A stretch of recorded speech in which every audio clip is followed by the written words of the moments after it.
Yeah, I think we're doing it all. I think I'm doing it all. I think I'm doing all the things. It looks like it. All the icons are showing up in my upper left-hand corner. So okay, perfect. We are a go. All right. My name is Labria Jones.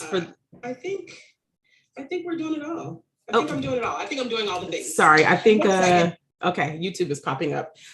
Okay, we're here. We've got it together. My name is Labria Jones. For those of you who do not know me, I am the founder of Quit Commuting and the, I guess, host of this community, the Quit Commuting Academy, which is a subscription-based community where people can join and learn more ways to work remotely. So if you're watching this on YouTube, just so you know, typically these masterclasses on Tuesday nights are not published out to the public. They are really only for the participants of the Quit Commuting Academy. We do them every Tuesday at 6 p.m. Central Time, 7 p.m. Eastern.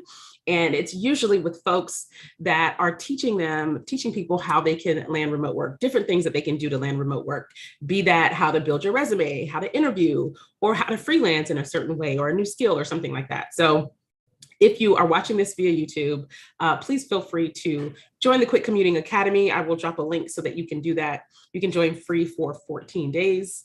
And you'll get masterclasses every Tuesday, 6 p.m.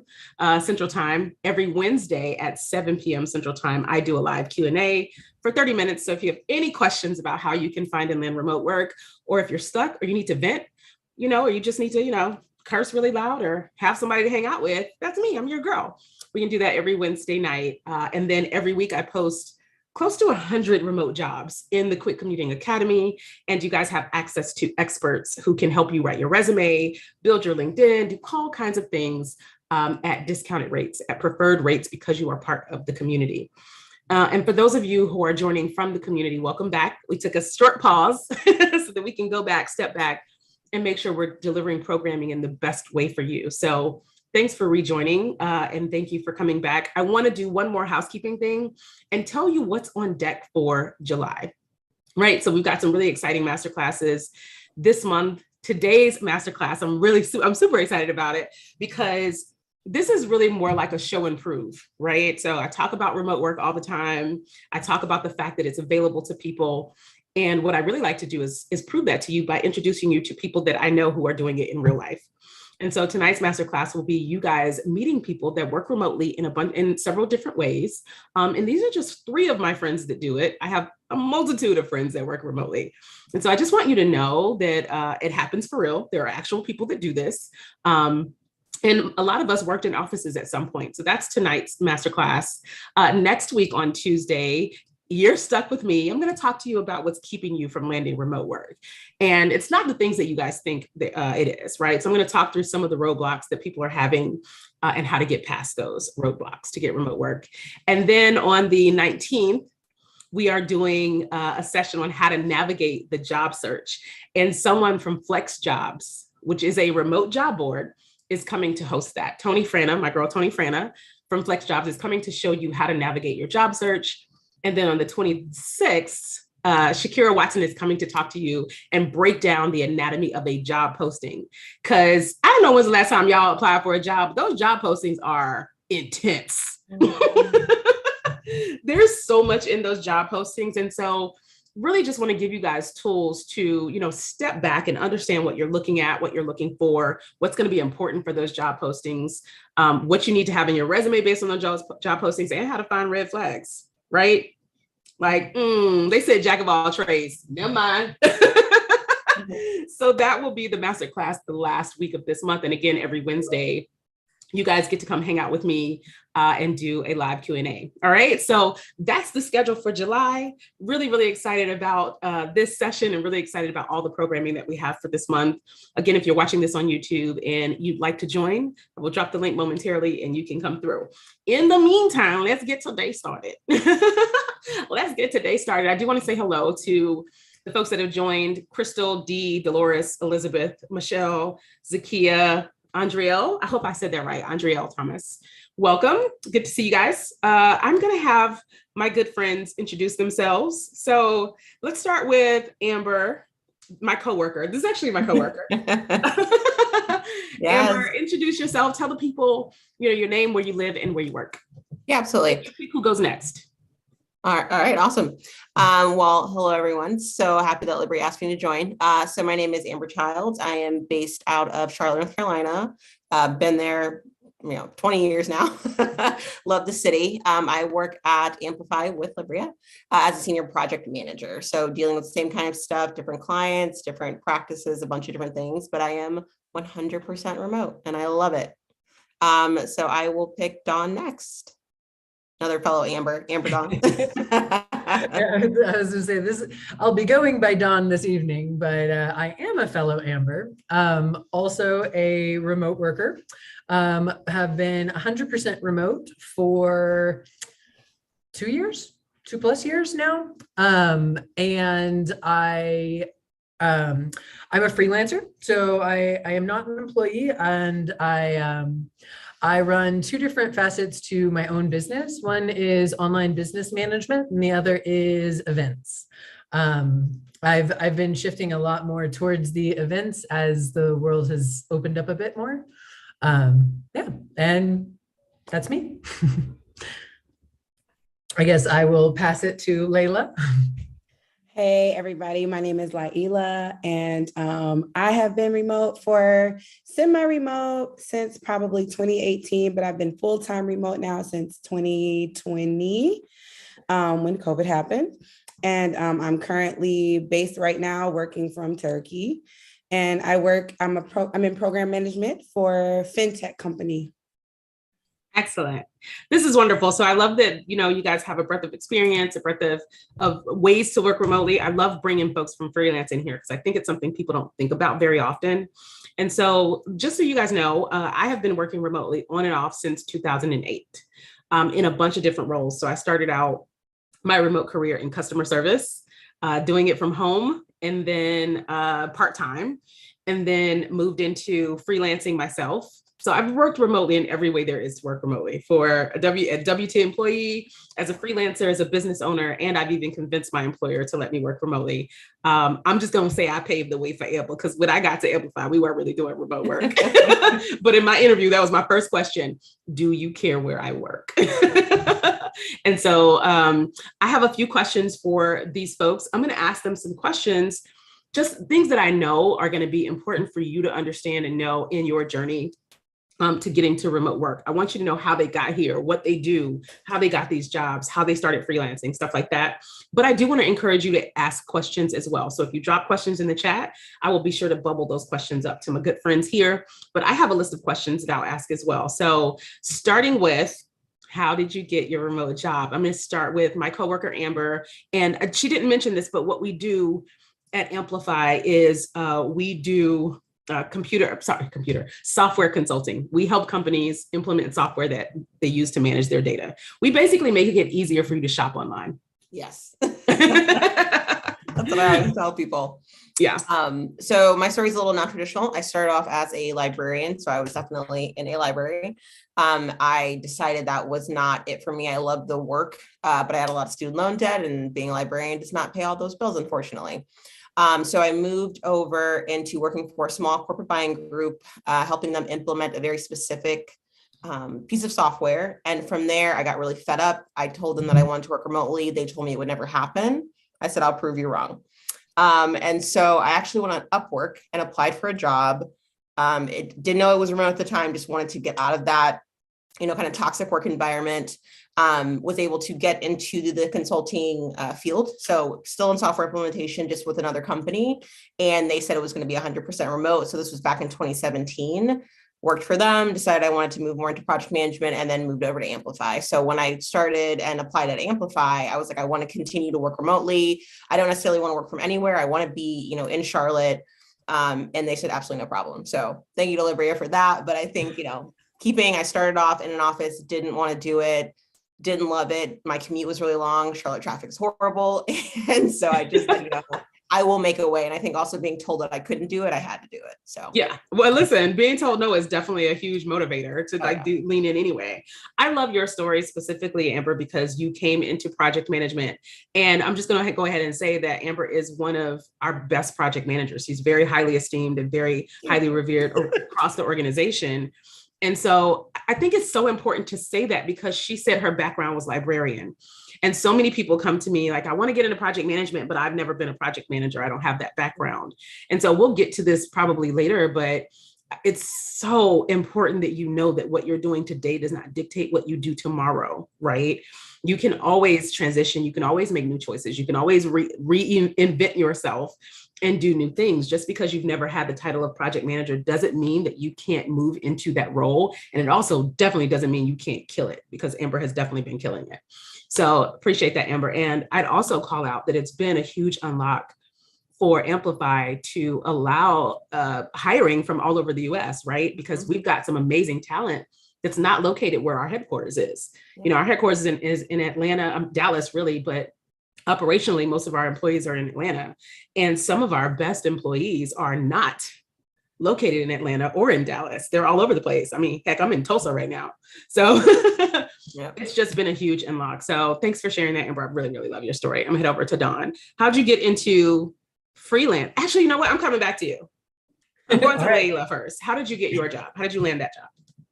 So I got my job pretty much, I was working at a different company with a woman who we worked together for just a few months, and she ended up leaving the company. Long story short, a few months later, she contacted me and was like, I don't know if you are looking for a job, but we're looking for someone with your particular set of skills. And I was indeed looking for another job at the time. And when I started, the job wasn't 100% remote. It wasn't a requirement of mine at the time, but again, this was 5 years ago. So at that time, I started the job and I was in technology, and our company had offices all over the country. So naturally, even when I was coming in the office, I was spending the majority of my time working with people via phone, via Zoom call, stuff like that. So I feel like that was kind of my entree into what kind of working remotely would be like. And then I would say over the course of maybe the first 6 to 12 months, it kind of became like 2 days in the office, 3 days at home, 3 days in the office, 2 days at home, because it was just like the nature of what we were doing didn't really require a lot of face-to-face interaction. And then when COVID happened, they sent us all home. And then I was already planning to ask my job if I could be full-time remote, because I wanted to live different places in the US. And then it quickly shifted to me just wanting to leave the country. And my boss was like, go live your best life. And then as of a month ago, the company has now become a work choice company, which means, you know, if you want to work in an office, they will make those provisions for you. But if you want to work remote, you can work remote. And so they kind of just made that transition because they realized that in the current climate, to attract top talent, especially in the tech space, you know, this is kind of the name of the game now. So I would say I didn't necessarily acquire a remote job, but I navigated that job becoming remote for me. I think what's super cool and important about your story, though, is that a lot of the things that have happened to you, some of the things that have happened to get you where you are, is circumstantial, beyond your control, right? It just worked out. But it feels like, or it seems like, some of that is based on the brand that you've built at your company, right? You've created an environment where they trust you. And so, you know, because you've done great work, they're like, girl, go live your life. We know you're going to get your work done. Right. And it's one of the things that, so I used to teach a class on how to convince your employer to let you work remotely.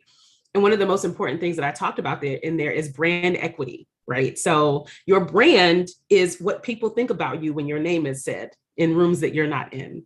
And whether you're trying to be a brand or not, you are. You are either she gets things done, or she's super quiet, or she's always late, or she always got an attitude. Like, you are a brand whether you're trying to be or not. And equity is how much is that brand value? Like, how much can you get for it? Like, how much does your name get you at work? And it's so important. Trust is a huge part of brand equity. If your employer trusts you, they're more willing to let you do the things that you want to do. Because what I'm hearing is you were able to kind of be ahead of the curve on a lot of things, right? So you were ahead of the curve on work choice because they trusted you and they valued you. Right. You're a little bit ahead of the curve on like being able to leave the country because, again, trust and value. So I hope you guys are picking up some of these gems, right? And I think you mentioned that you didn't necessarily seek out this job. They sought you out. They sought me out. They called me. They were kind of just like, my friend who reached out to me was like, oh, they just want to have a conversation with you. And I was like, okay, that's fine. So I'm thinking I'm just coming to hear about, the company and what they need done. And by the end, the CIO was in the room like, what is it going to take for us to make you a part of the team? So by the time I was on my way home, I had an offer. So yeah, and to your point about just brand equity, like I think this is something that a lot of people negate, especially just for people who might be at the very beginning of their careers and maybe looking for these remote entry-level jobs. Like sometimes it's really just about, like you're saying, paying your dues and making sure they trust you, to the point that even this year when I had my performance evaluation, one of the things that my boss noted in my evaluation is he was like, I'm so impressed with Laila's ability to still take care of business as she's traveling all around the world. So that really meant a lot to me, because sometimes I feel like, oh, I'm so scattered because I'm in a different time zone or whatever it may be. So I just wanted to kind of piggyback to reiterate what you're saying. Like, it's really important to just, make sure that people know they can trust you. Yeah, it's huge. It's huge. And I also want to call out, how did they find you? So the other company that I was working at, when the woman left that company, she was there in a director position at this company, and they had a problem that needed to be solved, right? Oh. They had a problem that needed to be solved. Okay, Olivia Pope with it. And somebody knew somebody, like, hey, and this is just the power of networking. And like you said, like just your work ethic and being good. And she and I were both at a company that we hated at the time, right? But even though we both hated that company, I was committed to not jeopardizing my personal brand. So like, I know sometimes people get to a company, they don't like it, they start doing a bunch of nonsense. No, it's important because you don't know who is watching. I really only worked with this woman for maybe 3 months, and we weren't even on the same team. She had just been observing me working on another team. I didn't even think we were that cool. She had been gone from the company for 7 months. Wow. And she reached out to me like, hey, you were really on top of things at XYZ company, and we need somebody that can do what you do. That's amazing.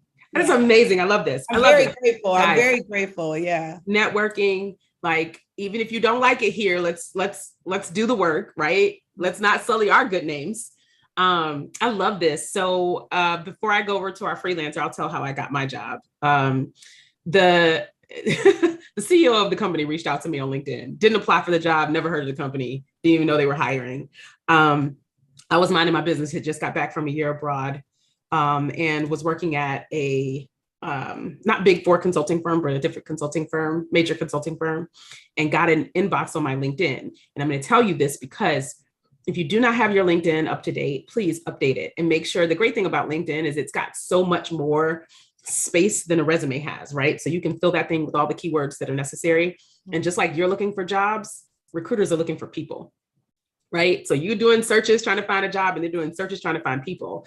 And it just so happened I worked in this industry that our CEO was transitioning back into. And my name popped up. He slid up in my DMs and said, hey, I'd love to talk to you about my company.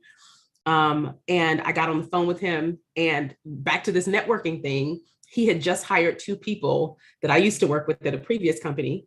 And he had showed my LinkedIn to one of them, Chris Collier, who is now our CTO. Showed my resume to him, and he said, hey, do you know this woman? He said, yes, hire her now. And the person that I was going to be working for, I had a call with that person. And just like you said, we didn't work together on teams together, but our reputations, like we knew the work that we did in the old office, like where we worked before. And every once in a while, we would just stop and chat about our projects and stuff. So we just kind of kept in tune with what we both had going on. And so the very first conversation I had with him before I accepted the job was, do you care where I work? And he said, I know your work ethic. I don't. He was like, as long as you stop by the, Atlanta every once in a while, because we want to help you and we want you to help us mentor new project managers and things like that, I'm cool with it. So I think the only requirement was that I moved to Atlanta, which I was already doing. I was already on my way there. But that was it. And since then I've left Atlanta as well. So couple of key things here: networking, showing up, and don't underestimate the power of LinkedIn, because these recruiters are looking for people just like you're looking for jobs. All right, freelancer, tell us how you got into freelancing. Like, why did you buck the system and say, I'm going to freelance, I'm going to do this myself, I'm going to do my own thing? So I came from hospitality. I was actually waiting tables, bartending. I was doing it at a pretty high level, and had been doing it for a decade or so. And it was all great, grand, and wonderful. And then I woke up one day and I was like, man, I'm over 30 and my body hurts. And I don't want to have to stay in the same place every single day. And so I kind of did, I call it leaping before I looked. So I blew up my life and decided, you know what? I'm going to become a digital nomad, and I'm going to find a way to work remotely. I have no idea what that means or what I can do, but I'm just going to do a whole lot of Google searching until I can figure out a way to take what I do know how to do, which is people and organization and multitask. It's just really broad-based skills. And I decided I was going to try and put them together into some beautiful puzzle piece that allowed me to work remotely and travel the world. I bought a plane ticket to Bali. I was living in Austin, Texas, and I went and spent a month in Bali, used up all my money, found no job. And then COVID hit. And so I ended up coming back to Austin with my tail between my legs, and was very prepared for my story to be a failure story. As it turns out, it wasn't, because I made an investment in myself at the beginning. Prior to this, I got involved in a different community. It's the Virtual Excellence Academy. I'll send you guys a link to that too. Yeah, that's with Hannah Dixon. She runs a 5-day free VA challenge. So I was like, I don't know. I don't really know what a virtual assistant is, but maybe. And so I went through her 5-day challenge and realized that a lot of what she was talking was exactly what I was trying to do. I was trying to organize all of my story and my beingness into something that was marketable. And I learned a really, really important lesson, which is exactly what each of you has kind of already said, is networking.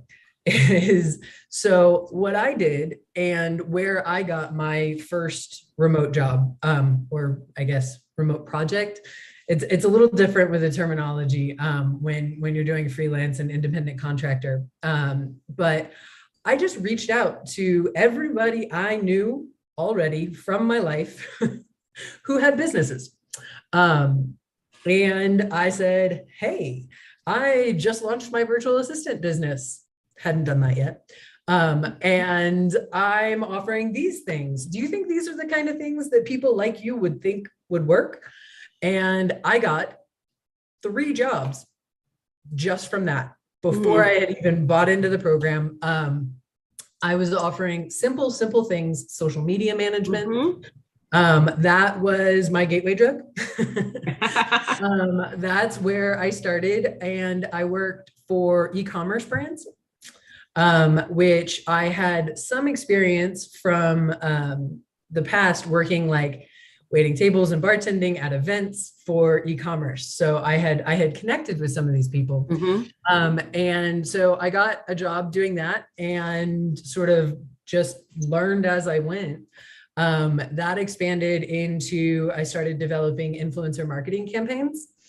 And I was very successful with that.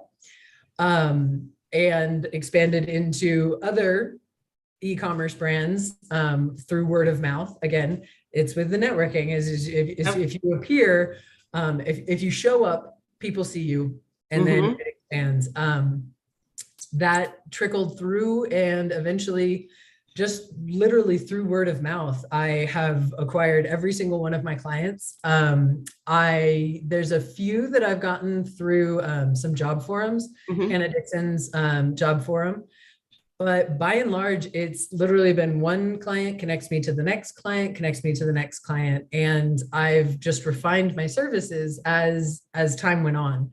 I'm a systems person. That's what I do. I don't do computers. I don't do software. But my brain works like a machine. And that's my superpower. Yeah. That and networking. Yeah.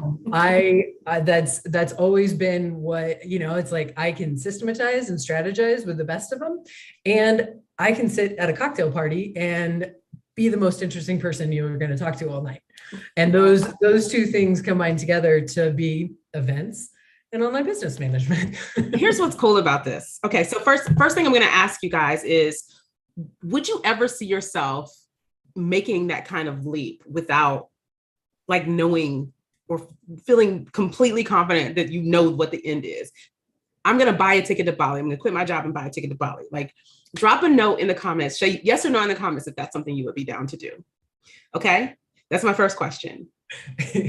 My second question is, I'll come back to it. So here's the cool thing about this.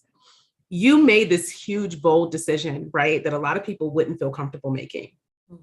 Right? People want to have all the boxes checked. They want to know the end game. They want to know how the story ends before they start the story. And that's not always the case. Truth is, even if you think you know how the story ends, it could go either way. You know what I'm saying? It could go any way. We have no control over the outcome. We only have control over our inputs, right? And so now you're talking about, I can sit at a table and be the most interesting person that you've talked to that night and network. And that interesting conversation can start with what was previously perceived as a failure, right? Previously, it was, I went to Bali thinking I was going to do all this great stuff and didn't get a job, didn't make any money, lost money, came home. That feels like failure, right? Give me a yes in the comments if you have failed at something before. Please give me a comment, yes in the comments, or just say I failed. Folks are so afraid of failure. It's crazy. Failure is information. It is data. It is learning, right?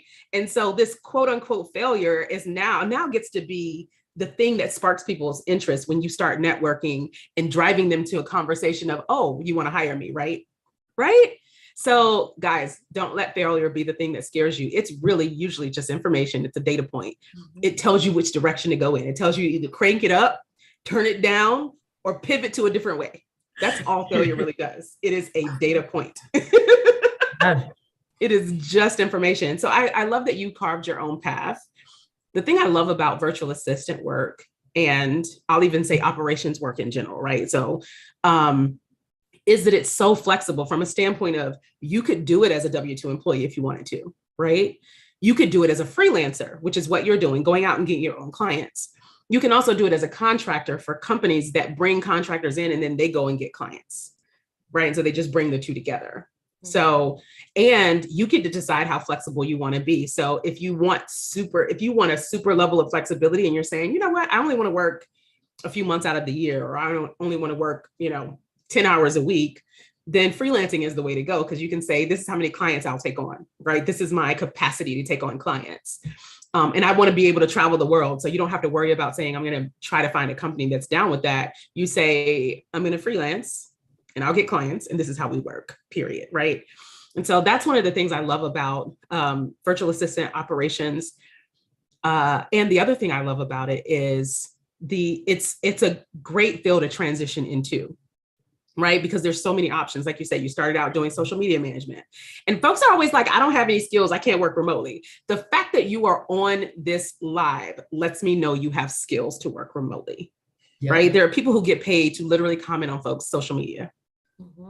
Not a joke. I'm not joking about that. People get paid to go and like pictures, comment under them, share stuff. Like the fact that you're here lets me know that you have skills. All right, so I'm going to ask a question to each of you. I think that this question was really directed at Dawn because you mentioned that you go out and get clients, but I want to direct this question to Amber as well. So both Ambers, because Amber, you moved into technology, not just project management, but you moved into technology from being a librarian. And a lot of the conversation that I have with people is, but I don't know that I have the skills, but I don't know that I can do that, but I don't know, but I don't know, but I don't know. So for the two of you, I think you've made really, really cool transitions, and transitions that scare people quite often. And so someone asked this question, do you experience imposter syndrome, and how did you work through that? Whoever wants to go first. Oh yeah, I know I experienced it a lot. When I first transitioned into the tech space, you know, being a Black woman, I was younger. It was very hard to feel like I belonged or should be there. At the time, I was also in a very toxic work environment. So I definitely, that imposter syndrome was being backed up by some comments by the people that I worked with. And it was actually my mom who was just like, who are you? You know, like, you need to figure out who you are, and you're better than this, right? You're better than the situation that you find yourself in. So either you got to believe in yourself, or you need to, we need to figure something out. So for me, it's just a lot of self-affirmation. I work out a lot, so I'm able to, that's how I get my frustration. If I ever have a moment, I used to, when I first started dealing with it, I would do a push-up every time that I had a feeling. I would just do a push-up, and it distracted me enough to remind myself of okay, you're here, you're able-bodied, you're able-minded, you can do this. So for me, the transition was really just believing in myself. And then also, I love to learn. As a librarian, I had that skill where I could acquire knowledge and quickly. And so I put it to use. I'm like, I can do this. Why can't I do this? Once I started to really believe in myself, and I picked up a lot of different skills in a short period of time. And before I actually moved into project management, I was on the tech side of things. So I actually was a solutions architect for a little while. So, never tell yourself that you can't, because you can. And if you struggle with something, there's so many communities out there now that you can join, and people can teach you and make things digestible. So don't ever tell yourself you can't, because you can. You absolutely can. I love that. The push-ups is wow. Yeah, I like that. I had great arms at the time. It's a punishment, but also a reward. There's a reward at the end. Exactly. What about you, Amber? I also love that, by the way, the little endorphin burst. I used to do something very similar. I would call them microwave workouts. As anytime I would do heat up some food or anything like that, I had to do sit-ups the entire time that it was heating up or something. And it's the same way. It helps to clear the mind. So I I love that. Imposter syndrome is the question. And I think the response is guilty. I already kind of told my story a little bit. It was a lot for me of fake it till you make it. And it relies on an ability to trust yourself, I think. And if you can let go of that fear of judgment, because I feel like a lot of the imposter syndrome is that it's a fear of failure, but it's also a fear of judgment. And you got to be kind to yourself, you are your harshest critic always, every single time. And if you can get to the point where you just try, you will be amazed at what you can do with just a simple, read a blog, and you're like, oh, well, that makes sense. I could do that. Or it's watch a YouTube video, any of those things. And you will realize, Liberty, you already said it, is that you're here, you are logged in on this, you can do things. There are things that people will pay you to do already. It's already in your wheelhouse. You've already got it. And then with imposter syndrome, I also think that it kind of ties back to that failure side. It's always really scary when you think about falling down and skinning your knee, and it's gonna hurt. And in your mind, it's this huge thing, and your knee's gonna bleed, and it's gonna be horrible and all this stuff. Then do it. And you realize you're like, oh, well, that wasn't that bad. Like, okay, yep, I failed. But guess what? I can fail up. Like I can, like maybe this isn't the thing. And like that's for me been the biggest solution for me with imposter syndrome is if I consistently feel like I don't know what I'm doing or I'm not the right thing for this, that means it's time to change. It's time to pivot. Like I was doing, like I said, social media. And then as it turns out, I actually really hate social media. So I took what was like, well, what am I doing here? And then I pivoted. And as it turns out, I get a higher rate now and I'm better at my job and people seek me out for it because I'm doing what is more in my zone of genius. So it's a matter of balancing that, like, listen to what it's telling you. Like, are you telling yourself you're afraid or are you telling yourself that this isn't the right fit, Yeah. I know Layla wants to speak on this. I know you do. Oh, honestly, I'm just being inspired by all that I'm hearing, really, because even though, my job is I'm working for a company, like I'm actually started traveling to be a food writer. So, I love that. Blogger. So listening to this conversation about imposter syndrome, like just between Amber and Amber, some things that were really inspiring for me were just said. And really, I have nothing to add to what they've already said. It's just a matter of just, you have to do it. Obviously being in the tech space as a woman, as a Black woman, you were kind of always like, in the beginning of my career, I think I went through these things where I'm like, do I really belong? I'm leading people who have been in this industry so much longer than me, and they're so much more technical than me or whatever. But over time, you're just like, you know what? I was asked to be here for a reason. And it just takes doing it, like similar to what Dawn was just saying. The more you do it, the more you realize that, yeah, I do belong here. Yeah, I am good at this.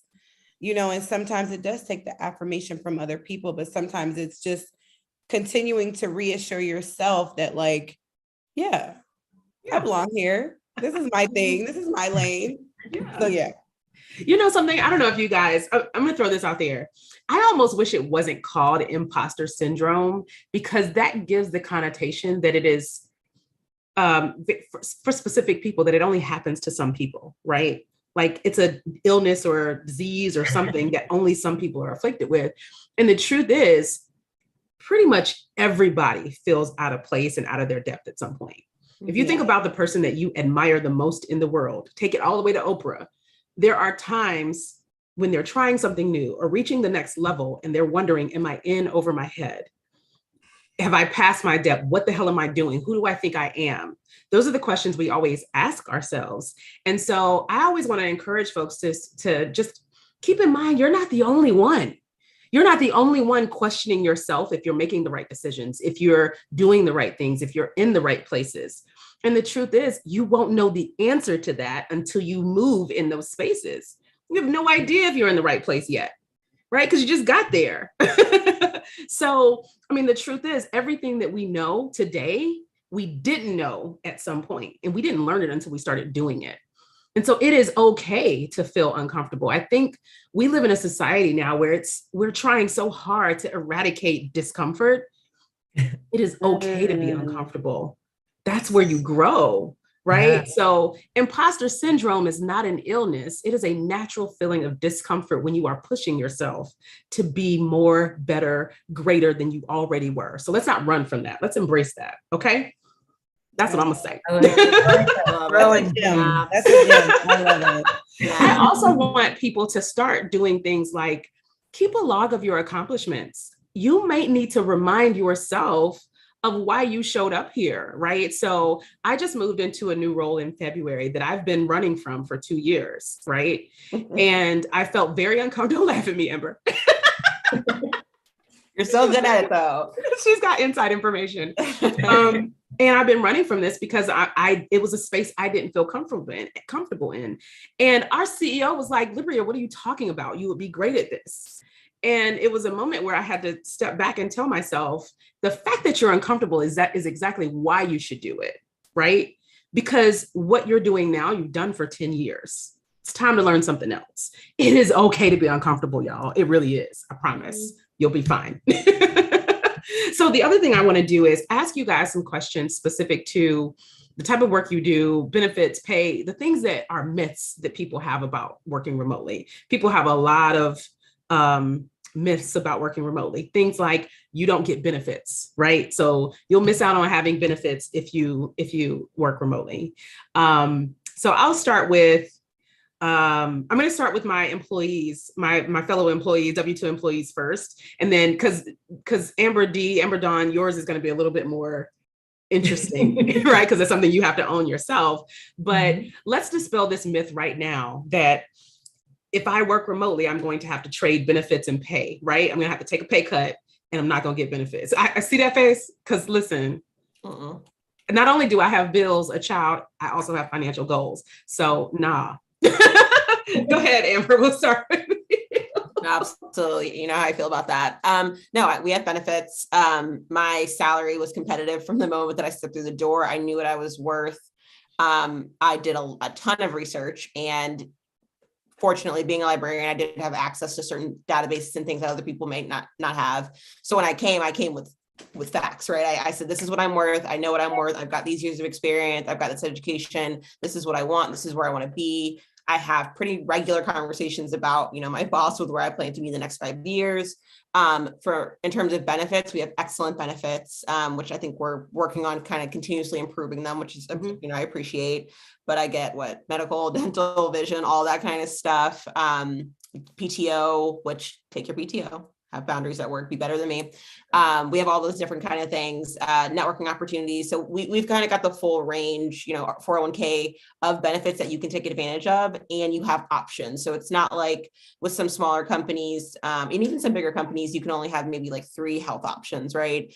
Our specific company has really tailored the choice of benefits to be flexible, right? So you can kind of pick what works for you and your family or yourself, and use that along with your salary to kind of make your way and figure out what you want to do. So yeah, we have benefits for sure. And I'm going to just kind of piggyback off what you just said, because when she says flexible and options, I feel like most companies give you either you can do a PPO, which means it's like an HMO, but you get to choose what doctors you want to go to, or you can do an HMO where your doctors have to give you referrals, right? So just to oversimplify it. And then you can do a high deductible health plan, which means that your cost is lower, but you have to come out of pocket a lot more when you go to certain doctor's visits. So they do those 3, but they do multiple levels of all of those. Yeah. Right. So it's multiple levels. So you really get to decide, like, does my family go to the doctor a lot? Can I save money here? So we really have a great way of being able to make those decisions of how much money do I want to get back in my take home pay. But it's so important that you guys know that these companies are being competitive. It's not like because you're working remotely, oh, we're going to treat you like crap and not pay you. They're trying to hire talent too. Like, we're running a real business here. We need talented people. So go ahead, Layla. I see you nodding your head.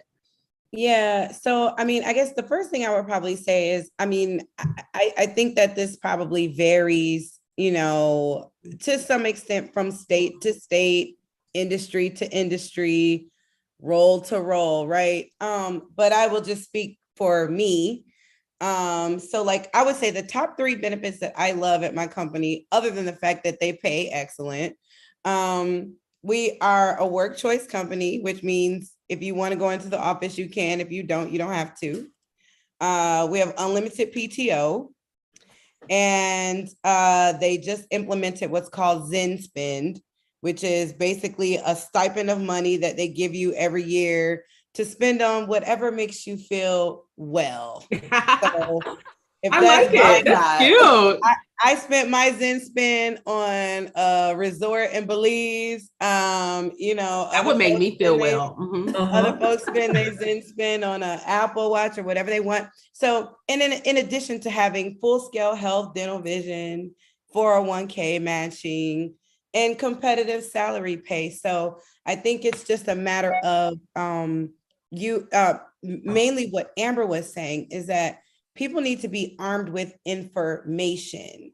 If you go into the conversation knowing what you're worth And also, especially for women, I think women need to really know that, like, when I talk to men about what they're negotiating, they have no qualms about asking for top dollar, this and that, all the perks and benefits.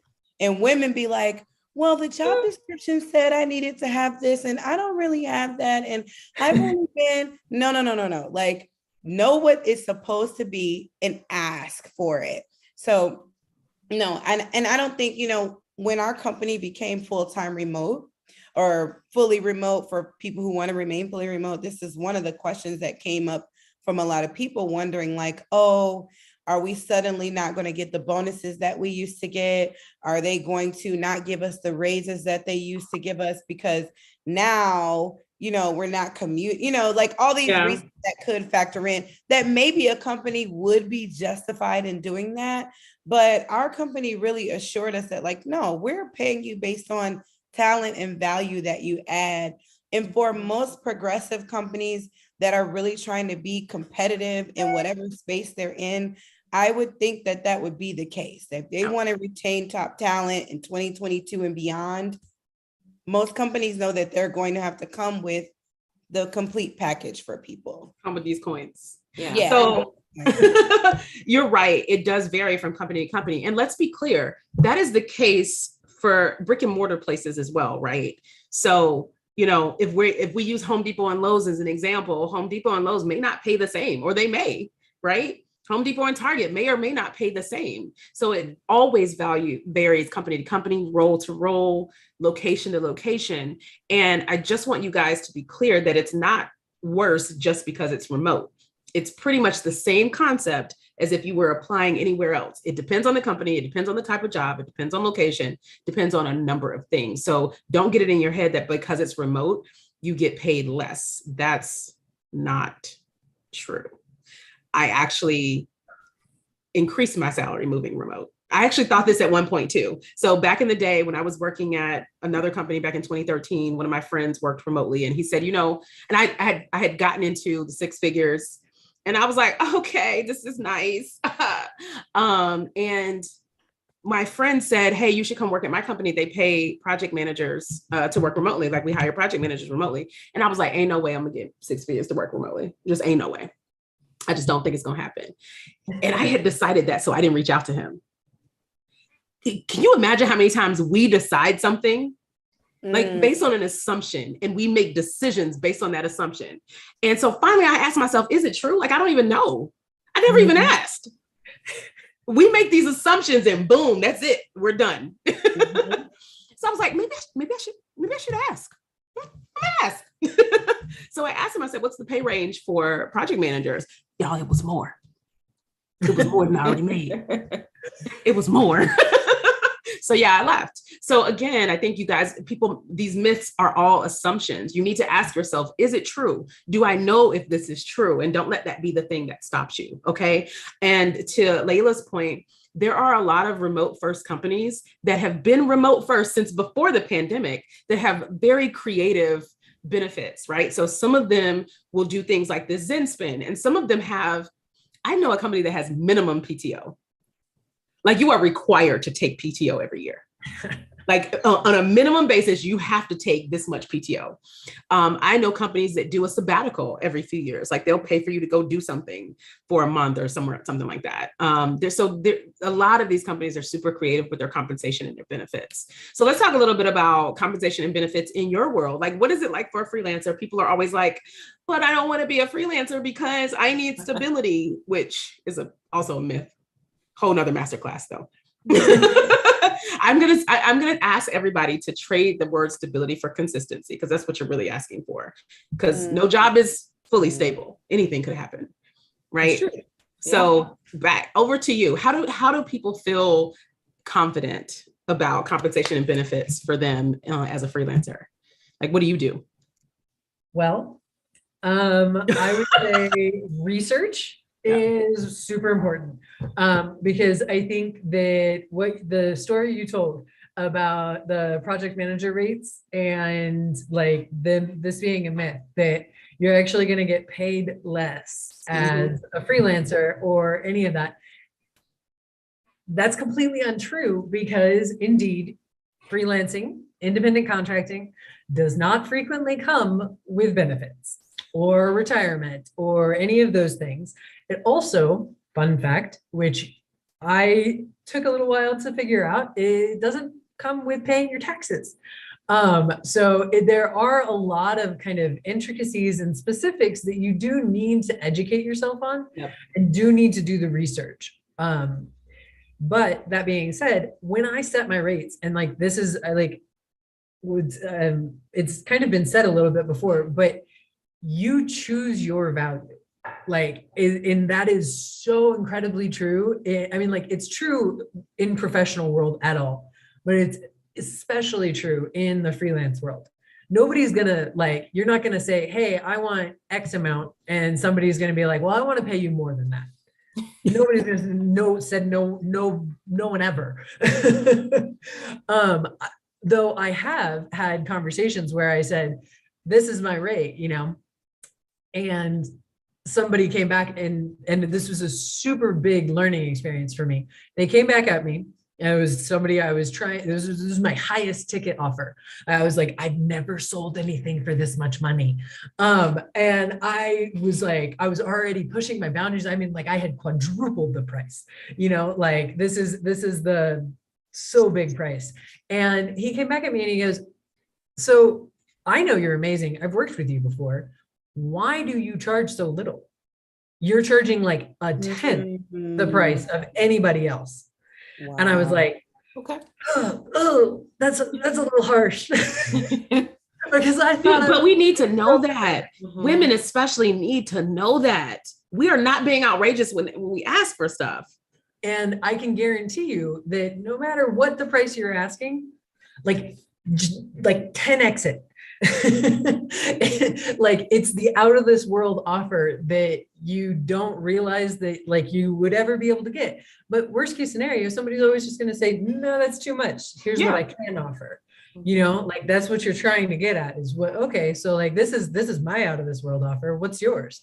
And that being said, with charging less as a remote worker or as a freelancer, it's actually the opposite. Because you don't have benefits and because they don't pay taxes for you and because all of those X, Y, and Z things, you charge more because you have to bake that into your cost. You also have to bake in the cost of, say, if you're accepting payments on PayPal, you have to bake in the cost of fees and all of these things. So, and employers or people who would offer you payment, let's just say that, I call them partners,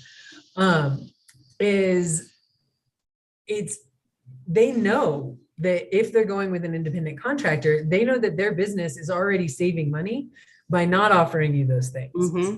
Conversely, there are businesses that do offer those things to independent contractors as a stipend. And the negotiation there is, well, that consistency, to use your word, is important to me. And that's something I value. So in my contract, I would like to stipulate that you have to, you give me a $100 stipend for insurance. I like it.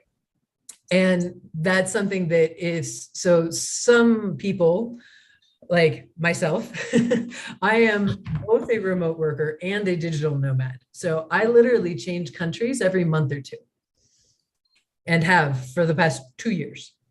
I'm currently in Ecuador. Last month I was in Spain. Month before that, I was in Slovenia. So and I will be in South Africa. I will be in Mexico. I will be in all of these different places. So traditional insurance benefits, things like that, don't work for me. Yeah. So I'm having to get digital nomad insurance anyways.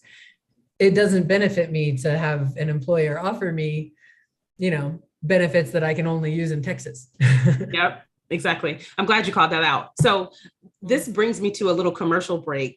We've actually touched on a few topics that we dive into more in depth in the Quit Commuting Academy in masterclasses like this every Tuesday. So we've talked about negotiating, which is hugely important. And we actually have a masterclass that we did already that's available for replay with my career coach who helped me do all my negotiating. She talks about negotiating. She goes through the steps to negotiate, why you should negotiate, how you should negotiate, and all of those things. So if you're part of the Quit Commuting Academy, if you're new to the Academy, please go over to the classes tab and catch that replay. Deetra Giles is an amazing person, and she did an excellent job on negotiations. We'll bring that back as well. So we'll do another one. And then the other piece is understanding how to structure your rates as a freelancer, understanding insurance and taxes and things like that as a freelancer. We did some of those sessions at the Quit Commuting Academy, and we'll do those again as masterclasses in the Quit Commuting Academy. So if you're not a part, if you're watching this on YouTube, feel free to join the Quit Commuting Academy. You can join free for 14 days. And these are the types of things we dive into in these masterclasses. Tonight, this particular one is just to introduce you to folks that have been working remotely in a multitude of ways. Someone asked a question that I want to make sure we get to answer. So someone asked what company we work for. We mentioned that earlier. All of us work for different companies in different ways. But someone said, curious about what all of you think about the effects of the recession on remote work aspects. No, we have not covered that. So if you guys don't mind, I'd like to go first. I will say that remote work has been around for a long time. It's new to some of you. It's not new, right? I've been working remotely since 2013.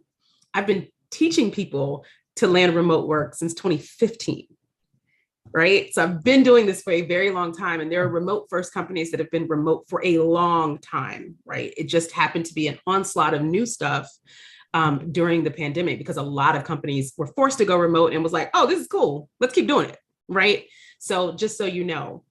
So to that end, I will say that in any recession,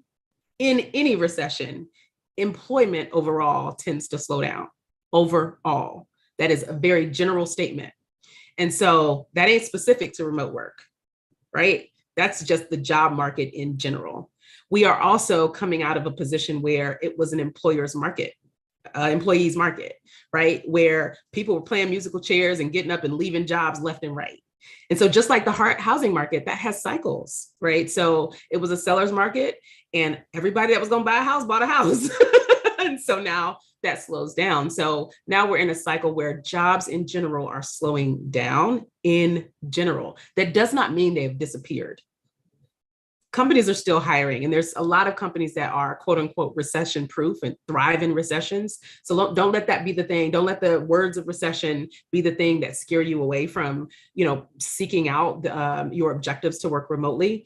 Maybe be more strategic and thoughtful about what you do with your finances and how you approach this. But that doesn't mean that there will not be remote jobs. I don't want you guys to hear recession and think, oh gosh, I'm stuck where I am. Like that's not necessarily true. Right. So I just wanted to throw that out there. Does anybody want to add to that or give their thoughts? I'm really impressed that you've been doing this since 2013. The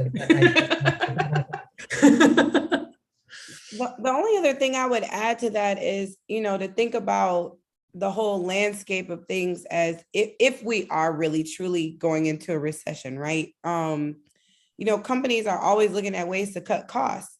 So for my company, one of the things that really influenced them to become a work choice company is that when we started moving people remote, we were able to shut down offices, right? Like now we've offloaded the expense of, a $40,000, $50,000, $60,000 a month office space that people are no longer occupying. So, I think in some ways it's going to work in the favor of people who are remote workers, right? So there's that. That's just my only other thought about it. Agreed. So, that is one of the ways that companies, A, cut costs and B, get more productivity, right? On average, you get a day and a half of extra productivity from a remote worker, right? Because they're not, one, we don't have to commute. So we've got more time to spend. Two, we have less distractions at work. I don't have people interrupting me all day, right? Stopping by to knocking on my door to talk through what happened on Real Housewives of Atlanta last night, right? So we don't have that. We don't have the water cooler chat. On the downside, remote workers tend to work more, a lot of times just because there's no social cues to end your workday. There's also this sense of guilt that comes along with working remotely for a lot of remote workers. They feel like they have to work harder to prove that they're working. So good, bad, or indifferent, companies get a lot more productivity out of us and a lot less costs, right? They save, I think the last number I saw was on average $11,000 per remote employee, $11,000 a year. So, this is a great way for companies to save money. Anything else to add? Something, and Amber, Dawn, this is a good one for you too. Here's an opportunity for companies to hire freelancers and contractors too, because to your point, it costs a lot more to carry employees, right? Because it's not just about the total compensation, which includes your benefits and taxes and all of that stuff, but it's also the liability of having an employee as well. So and I don't know about, I assume the same for you, Layla, but our company has life insurance on us, right? They've got to pay for those life insurance policies too. Right. And just all kinds of other liabilities that go along with that. And there's not just the cost of health insurance, there's a cost of having the department that runs that, right? So somebody's got to make sure our health insurance gets paid. Somebody's got to make sure our 401k gets paid. Someone's got to make sure all that stuff is happening. And so even having those departments is a cost as well. So, a lot of companies can alleviate some of that cost by hiring contractors, right? And not having to have so many people in their HR departments because they can outsource contractors to contractors. I know actually quite a few folks in the virtual assistant world that do exactly that. Mm-hmm. They are remote and sort of freelance HR. Yep. And it's a booming industry. If that's where you come from and you want to not have to go in to your job every day, that's a total option. I definitely, as far as inflation goes for freelancers, I think it's, again, if you do that structure for your pricing and you're negotiating and you have that really firm grasp of how to do that, you're going to actually be able to work this kind of thing in. So when inflation happens for me, what I do is I increase my rates. And that doesn't help me with any contracts that I'm currently in, but that means that I won't be signing a new contract at the same rate as I did even a month ago or 2 months ago or 6 months ago. You Fat Joe, yesterday's price is not today's price. Exactly. But so for me, or to me, I guess that ties into smart rate structure. Is if you are a freelancer, you get to negotiate your prices and you also get to give yourself raises because you deserve it. It's as simple as that. It's just I pretty much, my rates as I don't do a whole lot of hourly work anymore. I do a lot of retainer work, which was a really big key thing. But even still, I still kind of base that off of an hourly, and that hourly continuously goes up every 6 months. It's going up. It's going up. It's going up. I'm gaining experience. I'm gaining, client list, all of those things. And so that's how I offset inflation, as well as that, and it's, again, completely expected by the people I work with. Yep. They're oh yeah. I love that. I appreciate you guys sharing and being so candid and transparent here. It's just so important that folks see that there are real people. I can't be the only one saying, remote work is really a thing. You guys can actually get remote jobs and you've got so many options. I love bringing people around that are also doing it so that folks know that it's not just me. There's other people out here who have, hearts that beat, brains that work. We're all just people doing similar things in different ways. And so there's a whole, span of ways to work remotely. A couple of things that I just want to close with one question for you all real fast. I already know the answer, but I'm asking anyway. Would you ever go back to working in an office?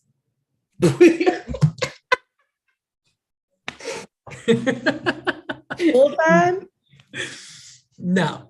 Never. Getting out of getting out of bed and putting on my pajamas and like my little cardigan to, you know, look more professional. Won't give it up for the world. Like, I don't even know what I would do. Like, the number of things that would have to happen for me to go into an office, I don't even. So I'll be honest, I don't mind going to the office. I go to hang out with my coworkers because we work with pretty fun people. So when I'm back in Atlanta, I'll go to the office from time to time. For me, it's not necessarily the office, but it's not having a choice. For me, it's about having a choice. That every single day I get to choose where I want to work. I can work from my home. I can work from a coffee shop. I can work from a co-working space. I can work from a friend's house. I can fly to Bali. I can go hang out with Layla in Turkey, which I will be doing. Stay tuned. You know, so, or I can decide I want to go to the office and, you know, see some faces. So I got nothing against the office. I have everything against not having choices. That's my thing. So, you know, hopefully you guys got a lot out of this conversation. We will have the replay. If you're watching the replay, there are some links in the description box under this video that will be helpful. One of those that I'm going to drop right now is my free guide, the ultimate guide to remote work, that's going to give you places where you can find remote jobs. It's going to talk about freelancing. It's going to talk about how you can start digital businesses remotely. And it'll also talk a little bit about how you can convince your employer to let you work remotely, which one of the people on this call has done recently. One of the young ladies on this call, I think I had a call with her a couple of weeks ago. She wants to do Tulsa Remote, or wanted to do Tulsa Remote, which is the program I'm in. They paid me to move to Tulsa for a year. And she wasn't 100% remote, so she couldn't bring her job along. And she was able to convince her employer to let her work 100% remotely so that she could take this, come on this adventure in Tulsa. So pretty cool. So there's a free guide to remote work. Please grab that. Please utilize it. Again, it's free. It's just going to cost you your email. I got to get something out of it, right? So it will just cost you your email. You are welcome to ignore any other emails that I send you, but I promise you they're going to be full of great information. And again, if you're watching this on YouTube, you can join me in the Quick Commuting Academy, where we do stuff like this on a regular basis. And next week, we're going to talk through the things that are keeping you from landing remote jobs.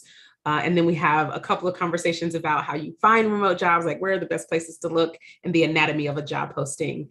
That's our programming for this month. And this has been a great conversation. I want to thank you ladies for coming to hang out with us and sharing your stories, sharing, your encouragement, your motivation, and these tips. I hope y'all caught these gems.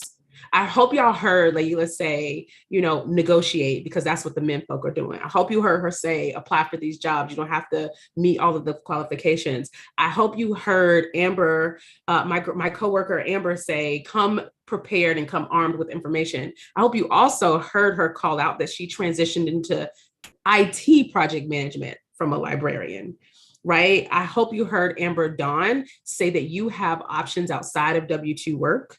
I hope you heard her say, charge your worth and multiply it by 10. And